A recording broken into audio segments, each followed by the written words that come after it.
আজ থেকে অনির্দিষ্টকালের জন্য কোনো রকম বাংলাদেশি পেশেন্টকে অ্যাডমিট অথবা কোনো রকম মেডিকেল পরিষেবা দেব না।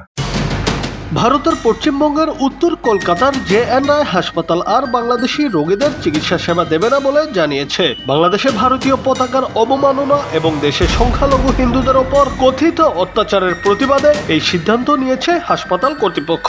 অন্যদিকে জানা গেছে, আলোচনায় আসতে বাংলাদেশি রোগীদের চিকিৎসা না দেওয়ার ঘোষণা দিয়েছে হাসপাতালটি। শনিবার জেএনআই হাসপাতালের কর্মকর্তা শুভাংশু ভক্ত বলেন, আমরা একটি বিজ্ঞপ্তি জারি করেছি। আজ থেকে অনির্দিষ্টকাল পর্যন্ত আমরা কোনো বাংলাদেশি রোগীকে চিকিৎসার জন্য ভর্তি করব না। ভারতের পতাকা অবমাননার প্রতিবাদে আমরা এই সিদ্ধান্ত নিয়েছি। বাংলাদেশের সংখ্যালঘুদের ওপর কথিত অত্যাচারের প্রতিবাদের অংশ হিসেবে কলকাতার অন্যান্য হাসপাতালগুলোকেও একই ধরনের পদক্ষেপ নেওয়ার আহ্বান জানান শুভাংশু ভক্ত।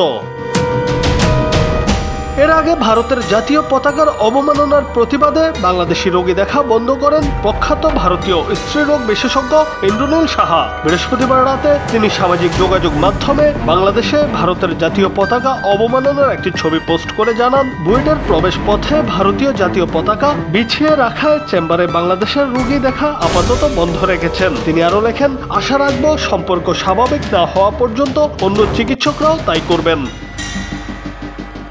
এদিকে নাম বলতে না চাওয়া শর্তে কলকাতার অন্য এক বেসরকারি হাসপাতালের সিইও দাবি করেন, যে হাসপাতাল বয়কটের ডাক দিয়েছে কলকাতার মেডিকেল ট্যুরিজম সেক্টরে তার কোনো অবদানই নেই। বাংলাদেশ থেকে এই হাসপাতালে কোনো দিনই রোগী যায় না দাবি করে ওই সিইও আরো বলেন, স্থানীয় রোগী পেতেই হিমশিম খেতে হয় এই হাসপাতালকে। এখন একটি বিজ্ঞপ্তি জারি করে সোশ্যাল মিডিয়ায় নাম কুড়ানো এবং আলোচনায় আসার চেষ্টা করছে হাসপাতালটি। জুনায়েদ আহমেদ, বাংলা টিভি।